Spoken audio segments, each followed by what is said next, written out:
Boa tarde, pessoal. Gravarei esse vídeo para dar continuidade à sequência dos nossos conteúdos da disciplina de projeto de edifícios. Na aula de hoje, a gente vai falar sobre índices urbanísticos, que é um conteúdo que dá continuidade ao nosso primeiro assunto, que foi a parte de leis de uso e ocupação dos solos, a parte mais introdutória, certo? Então, agora, finalmente, né, iremos pegar, seguindo, né, os conteúdos que a gente viu na aula passada.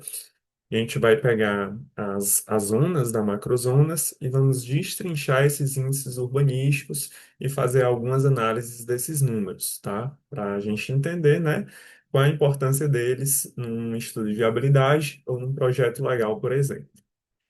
Então vamos lá. Então, o que é que são os parâmetros urbanos de ocupação? Os parâmetros urbanos de ocupação são os índices com o objetivo de regular a densidade e disciplinar a forma de ocupação do espaço, tá? Então, eles, como a gente pode ver aqui, ó, eles podem ser instrumentos tanto estimuladores como coercitivos. Professor, o que é isso? Esses índices estimuladores, eles são voltados quando, por exemplo, o município ele quer desenvolver uma determinada região, tá? Então, ele pode oferecer índices maiores para que seja permitido construir mais, por exemplo, ou, enfim, utilizar mais a área permeável daquele solo ou construir uma edificação com pé direito não, né? Mas seria, por exemplo, o gabarito mais alto, né, da edificação. Então, esses índices, né, eles podem se tornar como se fosse um jogo, né? Eu posso dar índices para tentar estimular esse crescimento ali de uma determinada zona, como eu também posso trazer esses índices, né, com o intuito de limitar a expansão urbana daquela localidade. Então, por exemplo, numa zona de interesse ambiental, né, ou, por exemplo, ali nas áreas de preservação permanente, né, ou outras áreas de preservação. Normalmente, a gente tem índices quase nulos, né? Por quê? Porque essas regiões, né, o intuito delas é tentar preservar ali aquela localidade.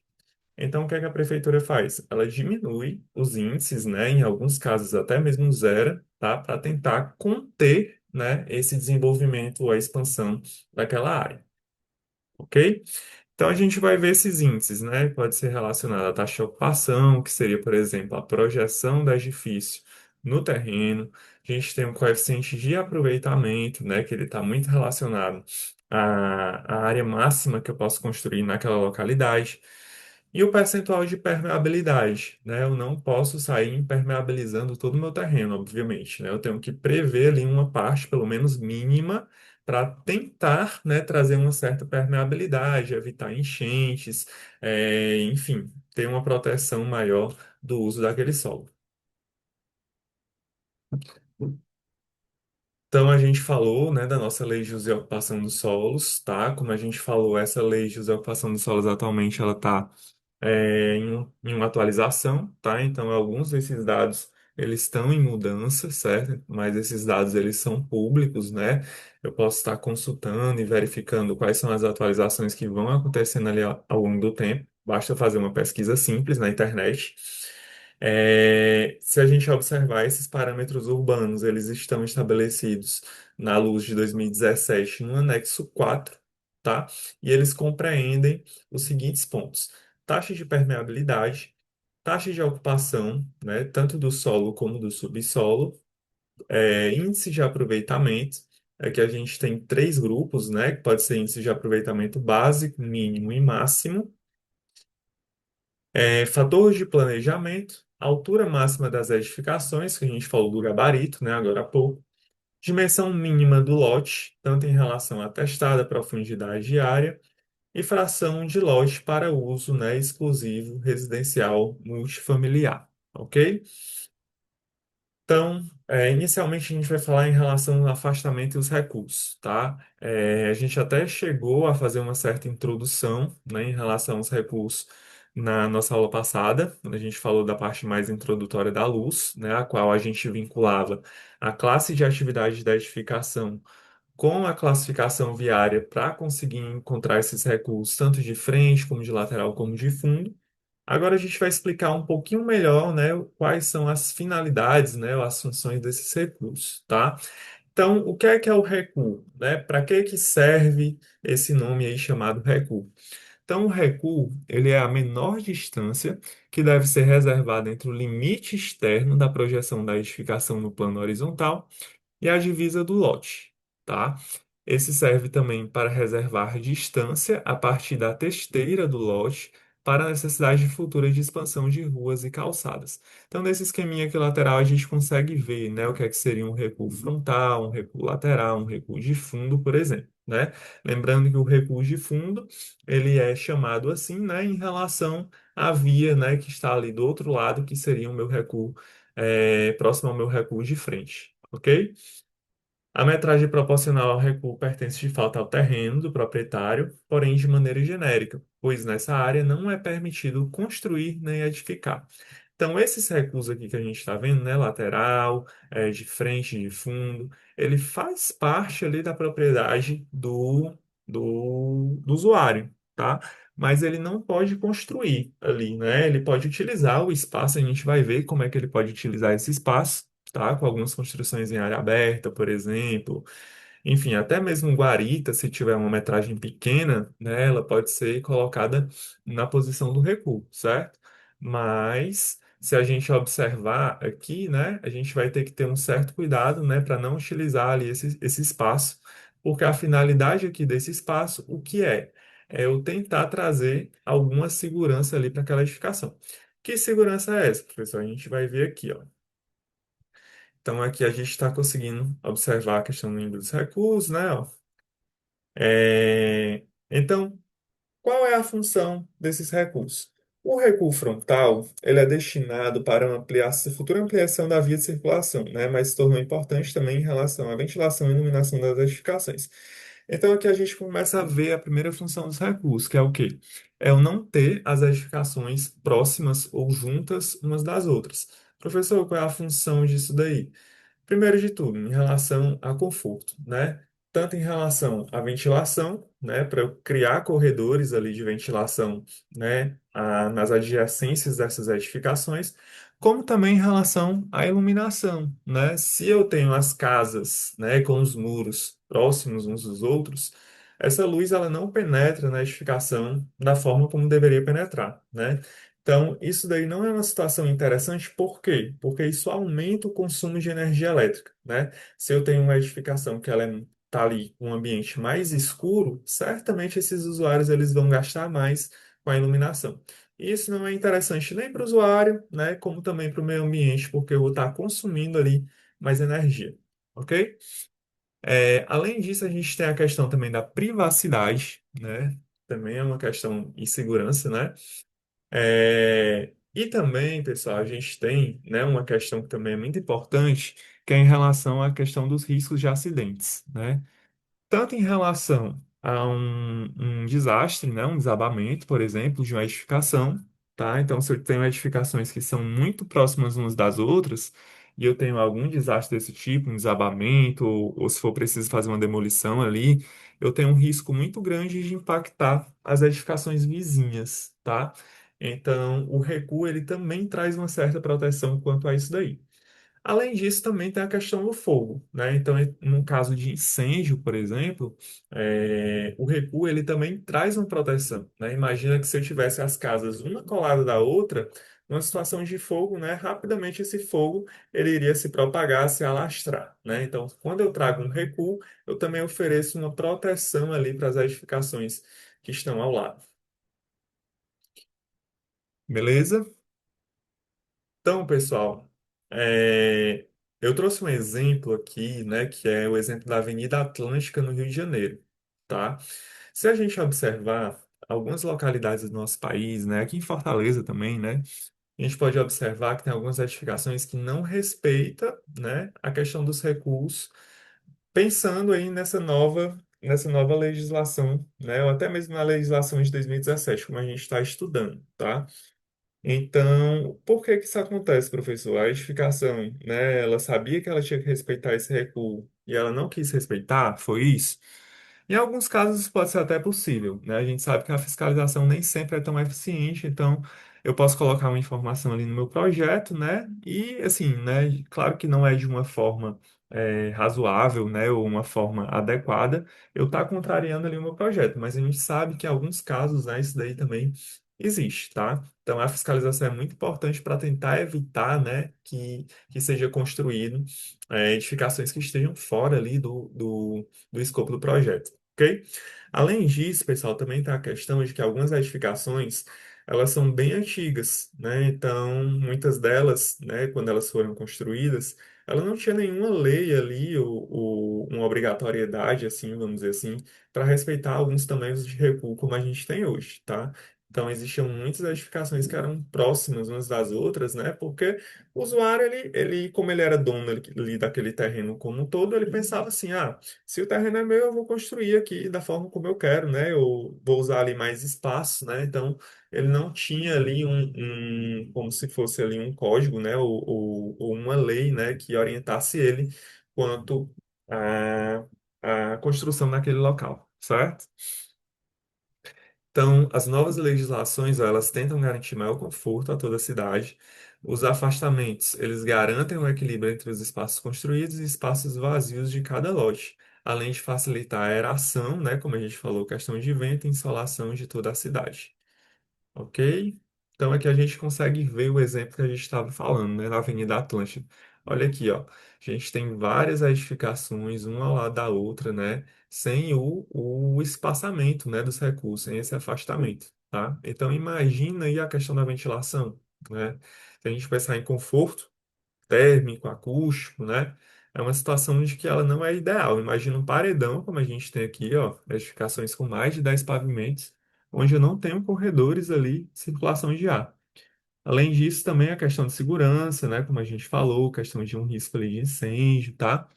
Então, isso daqui já seria uma situação que hoje, né, a gente não tenta, né, executar edificações da forma como a gente está vendo aqui nessas imagens, ok?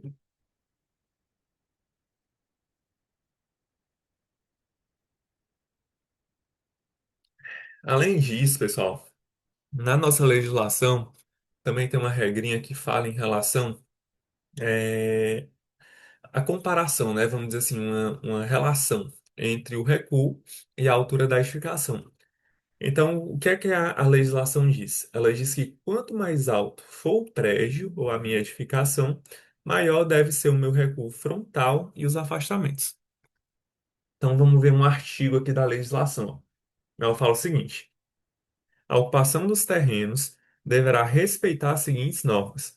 Nas edificações que possuem até quatro pavimentos, as medidas de todos os recursos serão estabelecidas no anexo 8 desta lei, tá? Então, o que é o anexo 8, professor? É o que a gente viu lá na nossa aula anterior.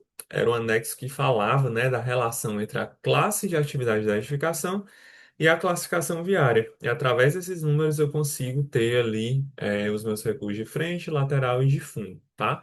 Tem um outro inciso da lei que ele diz o seguinte, que é o inciso 2: nas edificações que possuam mais do que quatro pavimentos, as medidas de todos os recursos estabelecidos no anexo 8 da lei deverão ser acrescidas em 25 centímetros por pavimento, tá?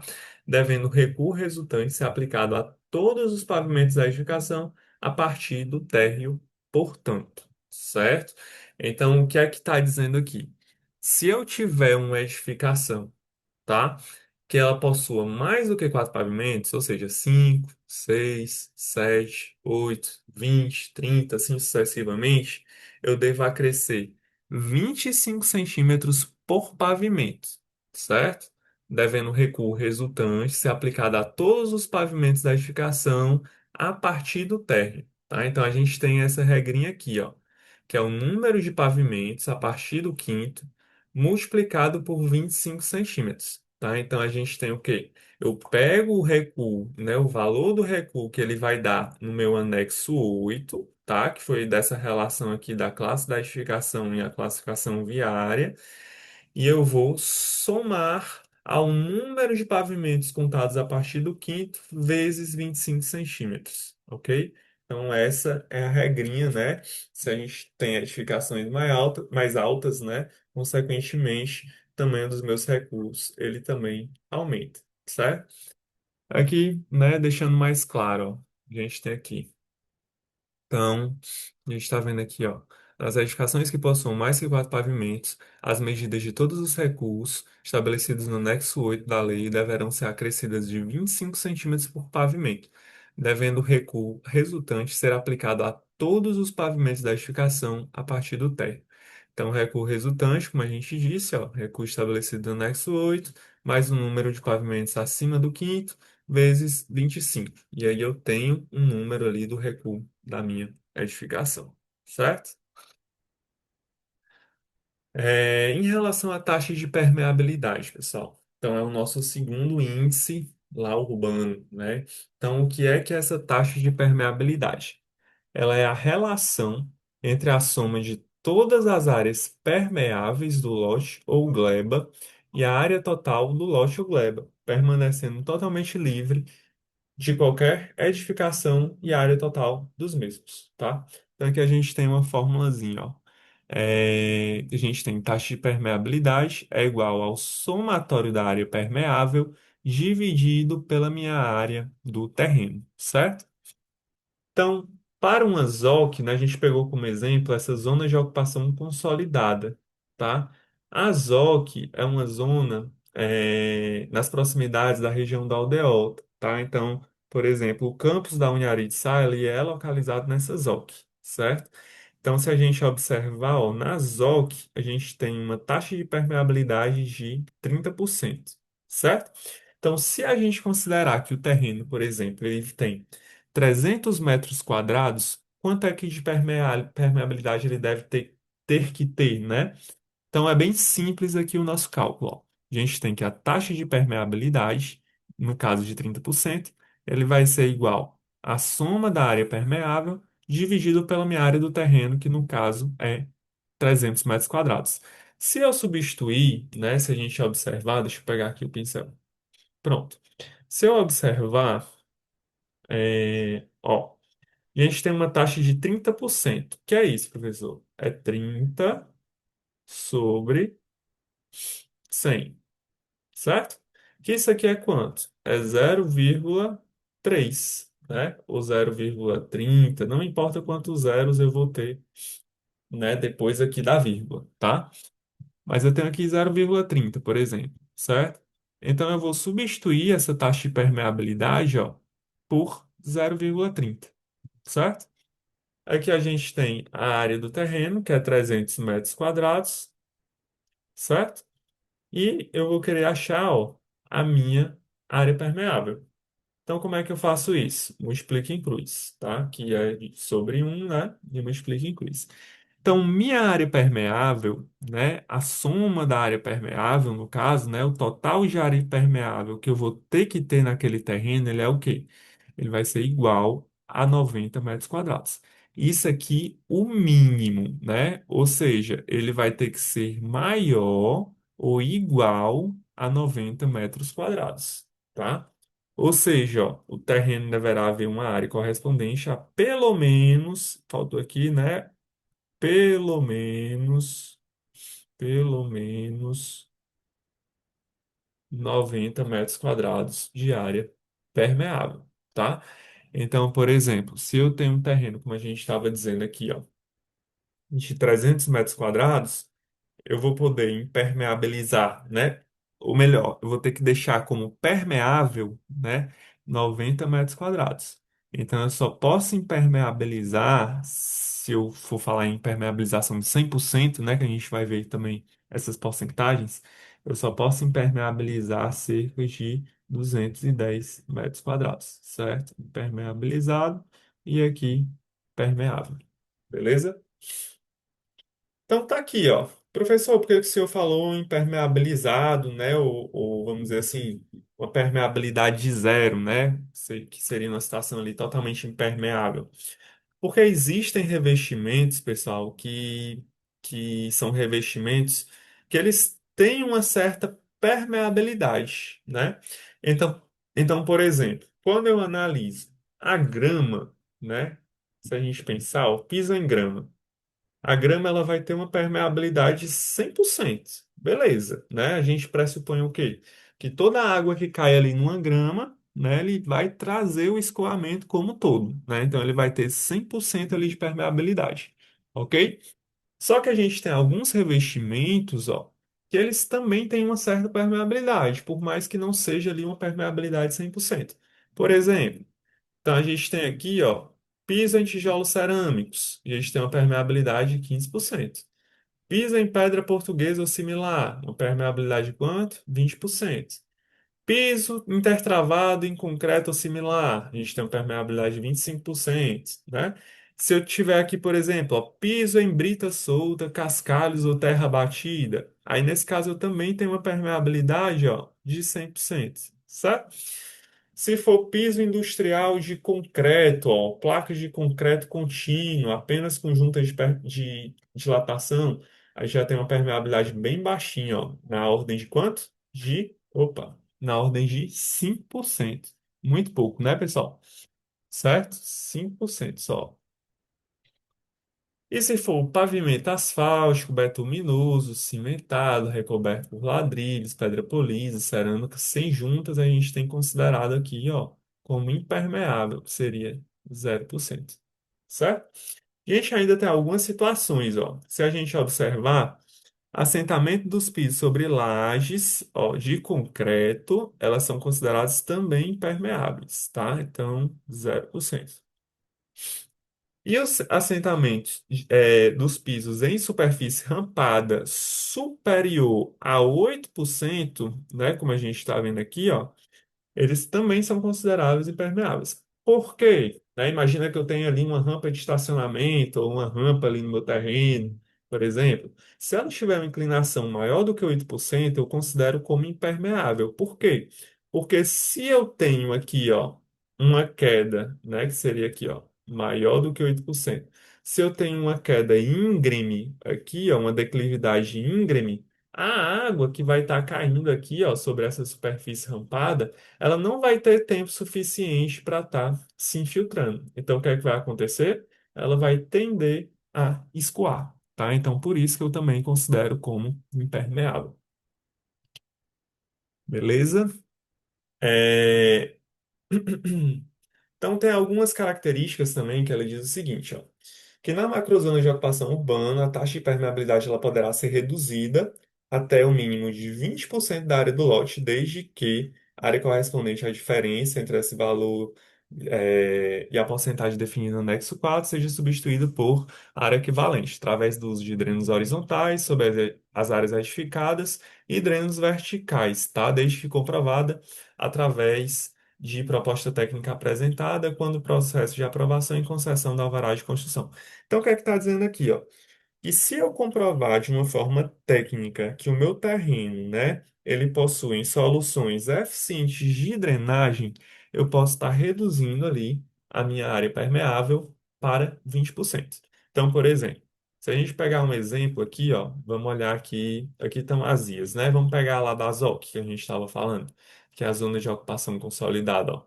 Na zona de ocupação consolidada, quando eu olho aqui, ó, taxa de permeabilidade nessa tabela, cadê? Cursor bem pequenininho, tá aqui. Pronto. Quando eu olho taxa de permeabilidade, ó, o que é que eu tenho?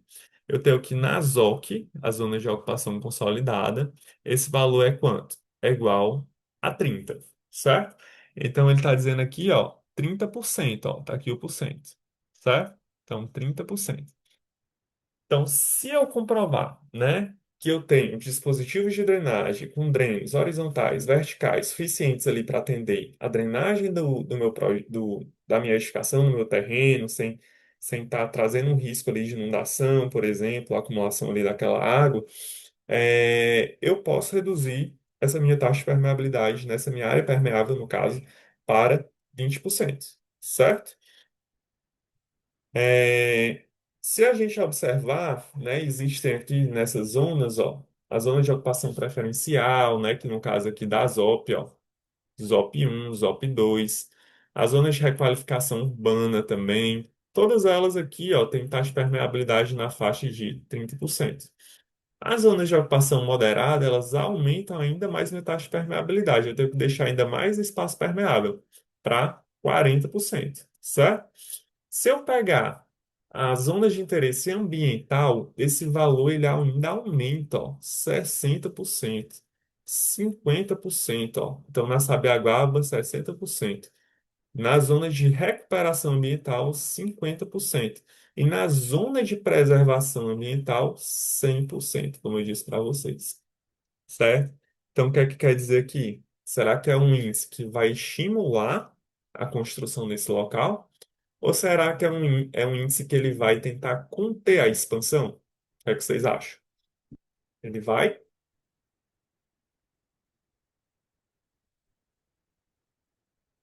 tentar o quê? Vai tentar conter, né? Trazer ali uma coerção, né? Então, aqui nesse caso, é que a gente observa que as minhas taxas de permeabilidade elas são elevadíssimas, né? Eu mal posso impermeabilizar ali aquele meu terreno, tá? Por quê? Porque eu tenho que tentar preservar aquela localidade, tá? Então, aqui alguns outros índices, né? A gente não vai falar de todos porque em termos de permeabilidade, né? Então, tem várias zonas aqui, ó. Vocês depois podem abrir a luz e dar uma olhadinha em cada uma dessas zonas aqui a título de curiosidade, ok? Beleza? Então vamos fazer um exercíciozinho em relação à taxa de permeabilidade. Ó, vamos imaginar que a gente tem uma edificação, um terreno, né? Um empreendimento.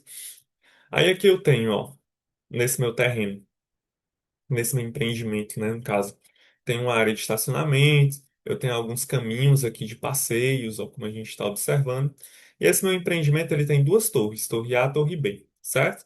E eu tenho dois espaços aqui, ó, que eu chamei de AC, por quê? São área comum, tá? Então, tenho também uma parte de área comum e eu tenho também deck, com piscina, certo?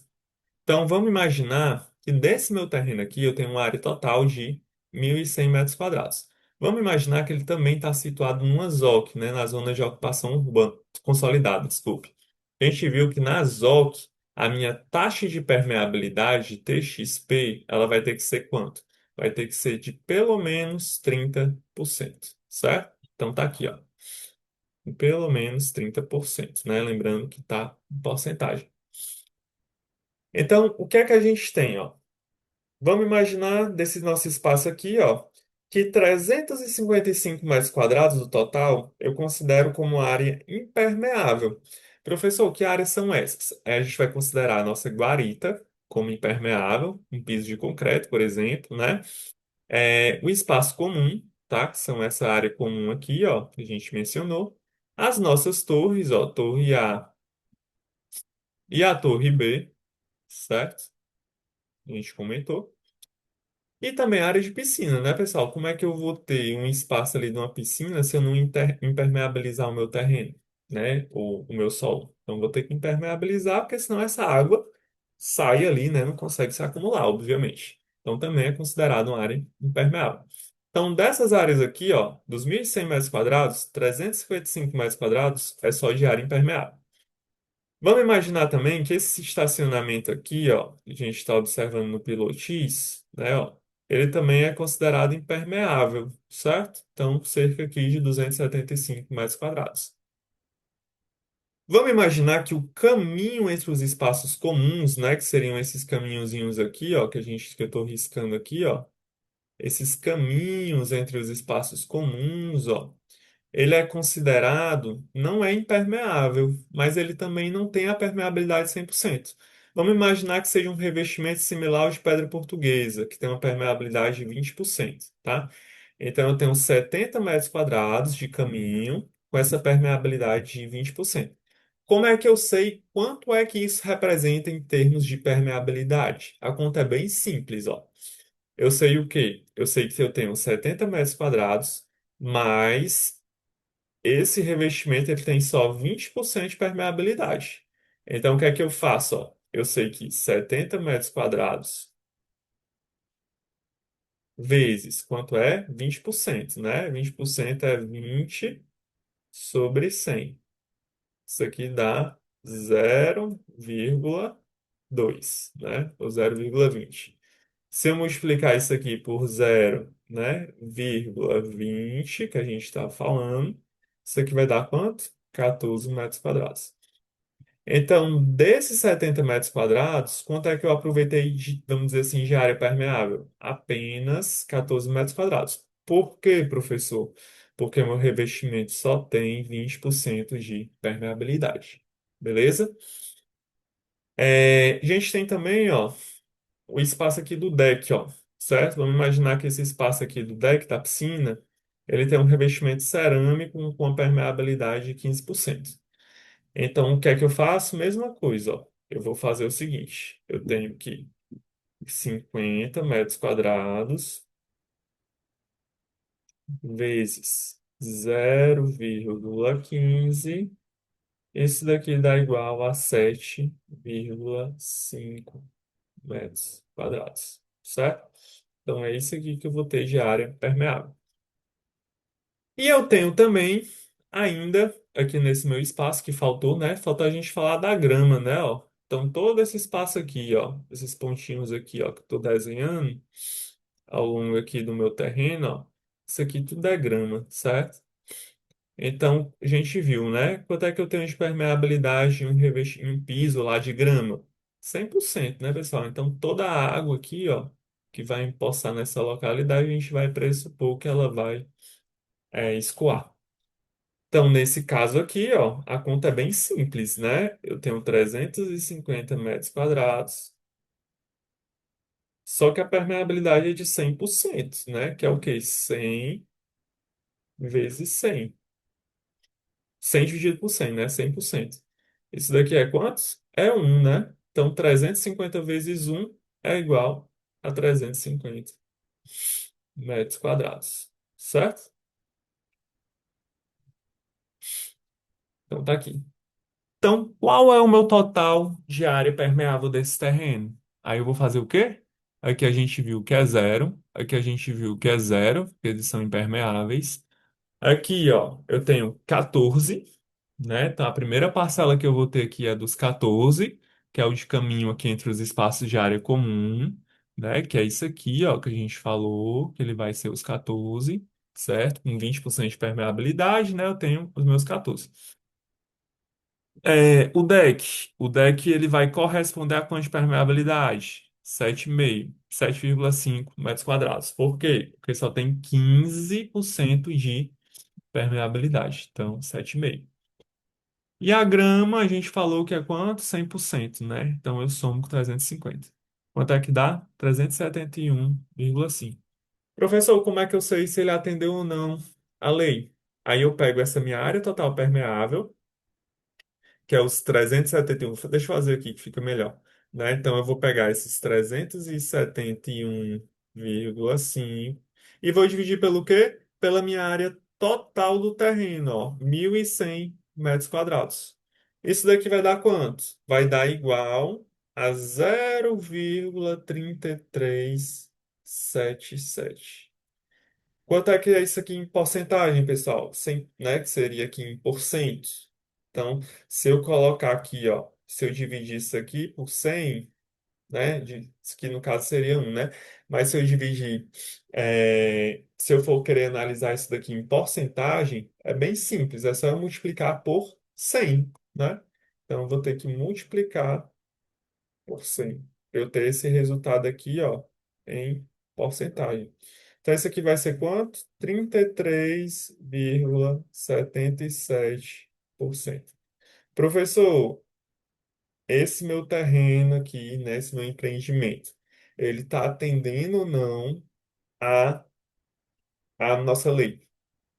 E aí, pensem aí, 33,77%.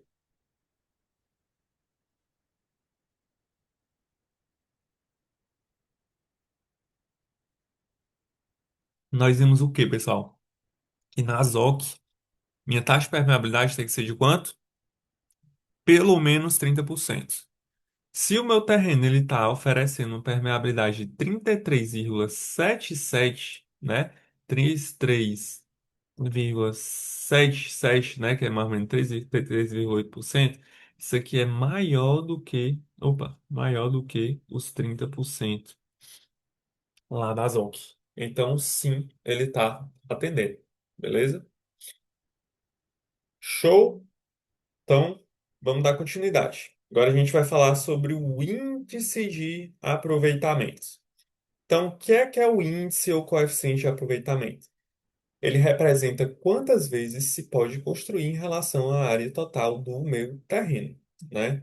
Então, supondo que o índice de aproveitamento seja equivalente a 3, né? Ele vai poder construir até 3 vezes ali aquela área, aquele terreno, certo? Então, vamos imaginar, vamos fazer um exemplozinho, né? Para tentar ilustrar um pouquinho mais aqui. Vamos imaginar que meu terreno retangular, ele seja retangular de 50 por 60, tá aqui, ó, né? Imagina que seja de 50 por 60, certo? Quanto é que eu vou ter de área de terreno, né? A minha área vai ser quanto? 50 vezes 60. Isso aqui vai dar 300 metros quadrados, né? Então, 3.000 metros quadrados, certo? Vamos imaginar que meu índice de aproveitamento, né, que eu pego lá da luz, ele seja equivalente a 3, tá? Então, qual é a minha área máxima construída? Bem simples, ó. Eu vou pegar o meu índice, que é 3, e vou multiplicar pela minha área do terreno que eu acabei de calcular. Então, opa. Então, tá aqui, ó. Minha área máxima construída, a max construída, vai ser quanto? Vai ser quanto? Vai ser bem simples, né? Eu chegar nesse resultado, ó. O que é que eu faço aqui, ó?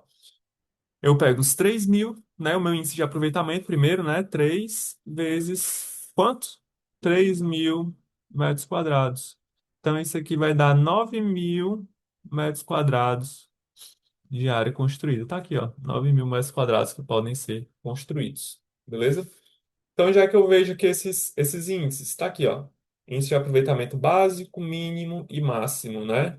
Então, se eu pegar, por exemplo, uma zona de ocupação preferencial 1, né, que é a nossa ZOP 1. E eu descer aqui, ó, para o índice de aproveitamento, eu vou ter um índice de quanto? De 3. Lá na ZOC, que é a zona de ocupação consolidada que a gente estava falando, se eu descer aqui, ó, para o índice de aproveitamento básico, eu vou ter de 2,5. Certo?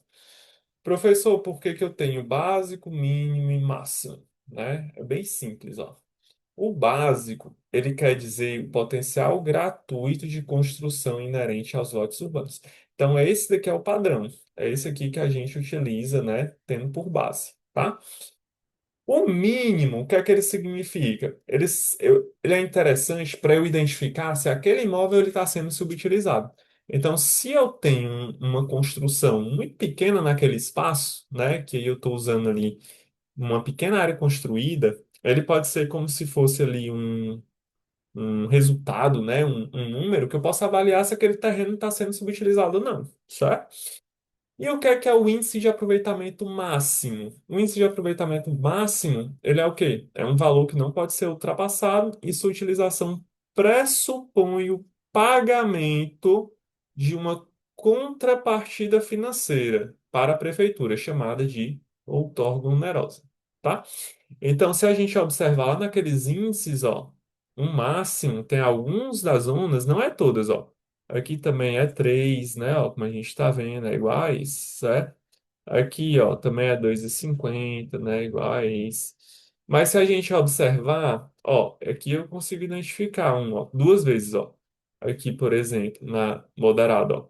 Aqui é 2, mas esse aqui, ó, é 2,5. Aqui é 1, mas nesse aqui, ó, é 1,5. O que é que significa isso? Que se eu der uma parcela ali, né, de dinheiro para a prefeitura, né, que a gente chama de outorga onerosa, se eu comprar o índice, eu posso construir mais naquele terreno, né? Não é toda região, como a gente está vendo que é permitido isso daí, mas isso daí pode ser acordado com a prefeitura, né? Eu posso dar um dinheiro ali para ela permitir que eu construa mais naquele espaço, certo? É, Em relação à área computável, né? Tá aqui, ó. que é a área computável, professor? Dê uma lida aí, por enquanto eu tomo água aqui.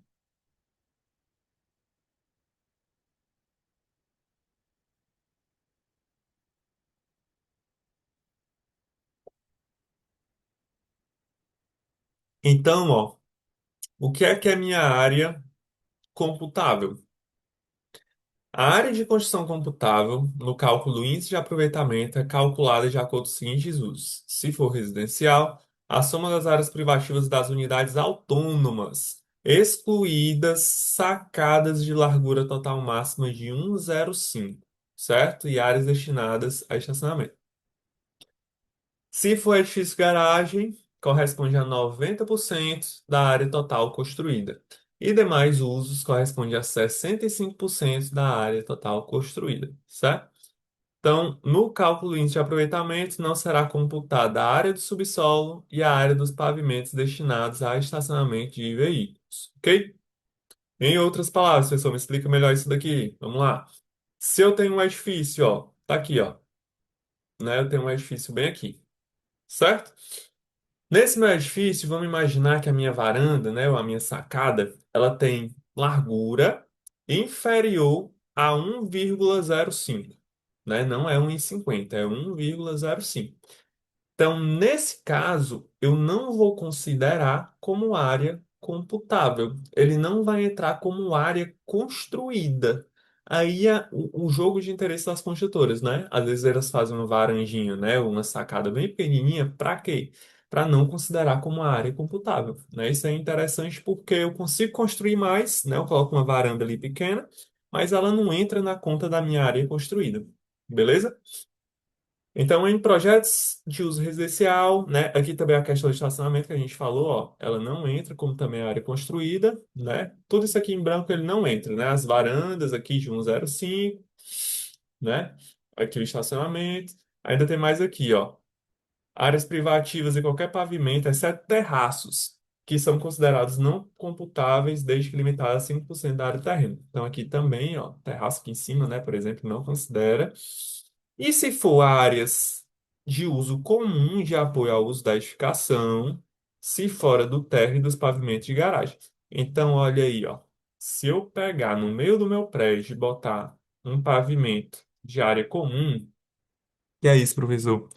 Bota uma área de lazer, bota um salão de festas, bota, sei lá, uma academia, um restaurante, né? Se for um edifício. Aqui é residencial, né? Aqui não vem ao caso, mas bota aí uma área comum ali, um espaço ali de lazer sei lá, um espaço ali para reunião, por exemplo. Nesse caso, pessoal, eu também não considero como área computável, não vai ser uma área construída. Por quê? Né? Porque a lei ela diz que se for uma área comum situada que não seja no térreo ou fora, né, ali da garagem também, eu também vou considerar, né, eu não vou considerar como área computável, certo? Então, alguns empreendimentos eles também podem usar essa estratégia aqui, ó, para ganhar área construída, beleza? Pessoal, taxa de ocupação é o nosso próximo índice, né? Então a gente falou de recursos, nós falamos também é, de índice de aproveitamento, não foi? Falamos de taxa de permeabilidade e agora taxa de ocupação. O que é a taxa de ocupação? A taxa de ocupação ela está relacionada ao quê? A projeção da edificação no meu terreno, certo? Então a taxa de ocupação consiste no percentual da área que uma construção ocupa em relação à área total de um lote ou terreno. Então, o que é uma projeção, uma taxa de ocupação de 10%? Vamos ver essa figura aqui, ó. É onde eu vou ter 10% de projeção. É como se eu estivesse vendo, ó, a edificação de cima, como se eu estivesse olhando para baixo. Ela vai estar ocupando o quê, ó? Essa projeção aqui no meu terreno, né? Então, quantos por cento ela ocupa lá do meu terreno? Se for uma edificação pequena, 10% aqui, ó. Se eu aumentar aqui, ó, né? Tá ocupando agora 30% do meu terreno, né? 50% do meu terreno, certo? Então, isso daí é a projeção. Como é que eu calculo?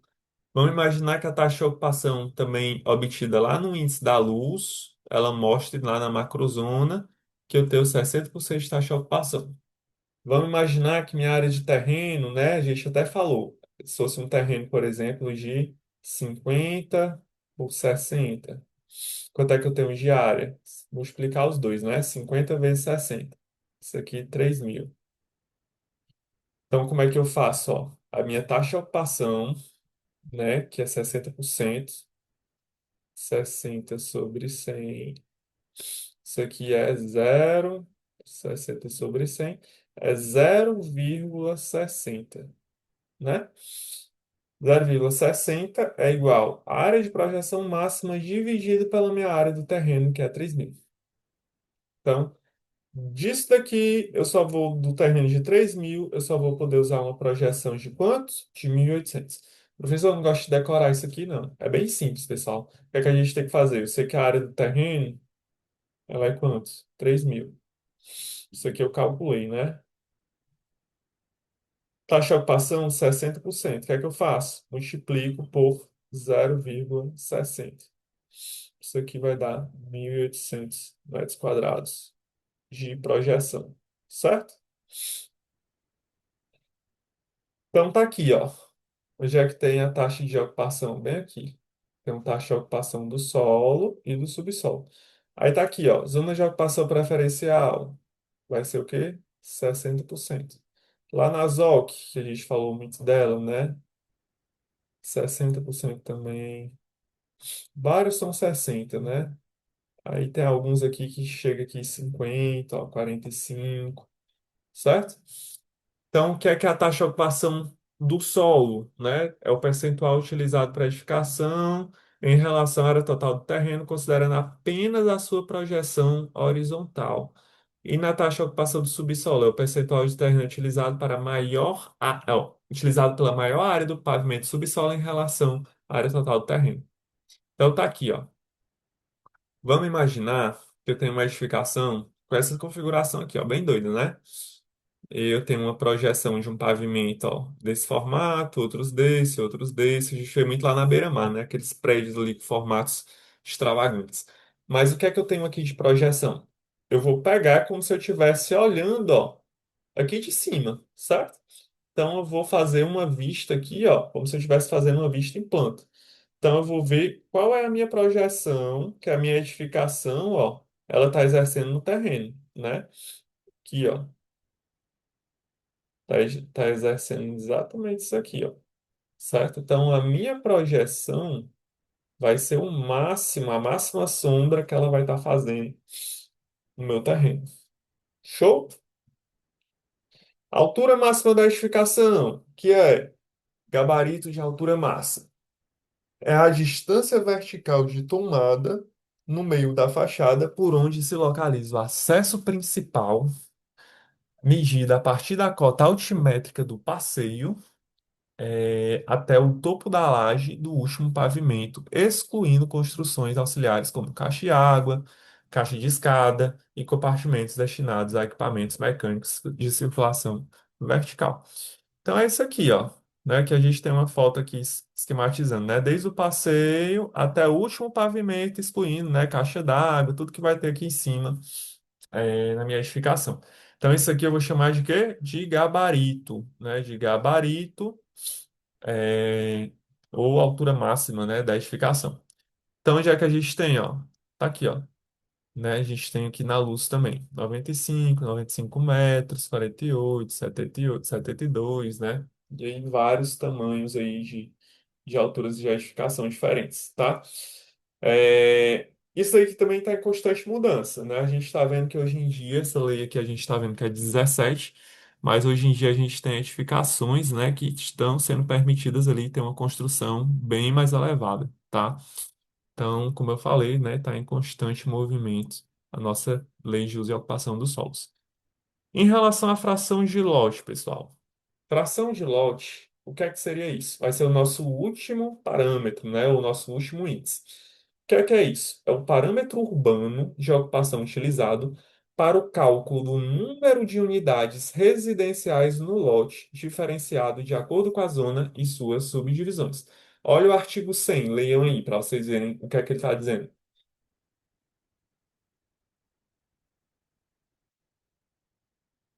Ele diz assim, ó, a fração de lote aplica-se somente para uso residencial multifamiliar, prédio de apartamentos, ok? Então, apenas, somente para residencial multifamiliar, ok? Como é que eu calculo isso? Número de unidades, né, número máximo de unidades é igual à área do terreno sobre fração de lote. Está aqui, ó, explicando, né, o que é cada símbolozinho desse daqui. Certo? Parágrafo único. Quando o número de unidades encontrado for fracionado, será adotado arredondamento para menor na fração inferior a 0,5 e para maior na fração igual ou superior a 0,5. Certo? Então, se esse número de unidades aqui der, sei lá, 20,83, quantas unidades no máximo eu posso ter? 21. Show? Arredondo para cima. Se for 20, sei lá, 28, quanto é que eu posso ter? Arredonda para menos, 20 unidades, certo? Essa regrinha aqui, ó, desse parágrafo único, é diferente do que a gente viu lá no número mínimo de vagas, não foi? Por quê? Porque lá no número mínimo de vagas a gente disse o quê? Se der qualquer valor assim, né, na vírgula, acima de zero, né? Então, por exemplo, se for 10, vírgula, sei lá, 10,12 vagas, não existe 0,12 vagas. Então, sempre eu vou arredondar para quantos? Para 11 vagas, né? Eu vou arredondar para cima. Então, essa é a regra do número mínimo de vagas. Lá no número de unidades, aí eu sigo esse arredondamento de 0,5 para cima e 0,5 para baixo, né? Se assim for, ok? Então vamos fazer um exemplo, né? Vamos imaginar que meu terreno, né? Seguindo aqui o nosso exemplo, ó, ele está localizado na zona de ocupação consolidada e ele possui, ó, dimensões de 25 por 25, então é um quadrado. 25 por 25. Quanto é que eu tenho de área aqui, né? Então, faço o produto aqui, ó. Área é igual a 25 vezes 25, certo? Isso daqui vai dar quanto? Acho que está calculado aqui, né? Ó, 625. 625 metros quadrados. O que é que a gente tem que saber também? A gente tem que saber que ele está localizado na ZOC. Então, qual é a minha fração de lote? Eu vou lá na tabela olhar, ó. Tá aqui, ó. Fração de lote. Na ZOC. Cadê a ZOC? Bem aqui, ó. ZOC. Zona de ocupação consolidada. Puxa aqui uma seta para baixo. E aqui eu puxo uma seta para o lado, ó. Quanto é? 30, né, pessoal? 30. Então a conta é simples, ó. Eu sei que a fração de lote, FL, é igual a 30 e sei que a minha área do terreno é 625. Só fazer essa divisão, né? 625 por 30 é 20,83, que é aproximadamente 21 unidades. Beleza? Pessoal, bem aqui eu vou deixar um exemplo prático para vocês treinarem, certo? A gente finalizou nossa aula de índices urbanísticos, tá? Então a gente focou nos principais índices, né? Que foram recuos, né? A gente falou também de taxa de ocupação, índice de aproveitamento, né? Que está relacionado à área máxima construída. Falou de altura máxima da edificação. Falamos também da importância de ter uma área computável ou não, né? Para somar ali na minha área construída. E falamos também de taxa de permeabilidade, tá? Eu vou deixar esse exemplo aqui para vocês, né, que são os exercícios, para vocês tentarem, certo? Então, vocês vão pegar o que vocês aprenderam hoje, vocês vão abrir a luz também, dar uma olhada aqui nesses índices. A gente vai pegar o mesmo exemplo, que é o exemplo aqui da nossa edificação, né, com essa configuração que eu já mostrei para vocês na hora que a gente foi calcular a taxa de permeabilidade. E aí vocês vão tentar, ó, responder essas questões aqui, ó. Vamos lá. Tá dizendo o seguinte, ó. Analise os parâmetros urbanísticos de uma edificação de classe residencial multifamiliar situada, né, em uma macrozona ZOC, certo? Essa edificação ele tem um terreno, ó, né? Esse meu terreno ele tem uma área total de 1.100 metros quadrados e está localizado, como a gente falou, na ZOC. Então, vocês vão calcular, né, e vão verificar se o projeto ele atende a taxa de permeabilidade, se ele atende a taxa de ocupação, se ele atende ao, né, vocês vão verificar qual o valor da área máxima construída, certo? Vocês vão calcular o número máximo de pavimentos de cada torre, né? Aproveitando a área máxima da construção, né? Ou seja, da projeção máxima, certo? Lembrando que aqui eu tenho quantas torres? Duas torres, né? E vocês vão calcular também, ó, quantas unidades cada pavimento poderá ter nessas duas torres e analisar o número mínimo de vagas para essa edificação, certo? Quero que vocês tentem responder, né? Nossa avaliação ela vai estar similar ao que a gente está vendo aqui nesse exercício, certo? E aí na próxima aula, né, na aula de tira dúvidas, a gente vai resolver esse exercício para vocês verificarem se entenderam, né, se ficarem em dúvida em alguma coisa. Combinado? Pessoal, então é isso. Vou encerrar o nosso vídeo. Qualquer dúvida, vocês têm o meu contato, né, que eu coloquei lá no início da aula, tá? E aí eu estou disponível, tá, para tirar as dúvidas, se assim preciso for, ok? Muito obrigado pela atenção e até a próxima.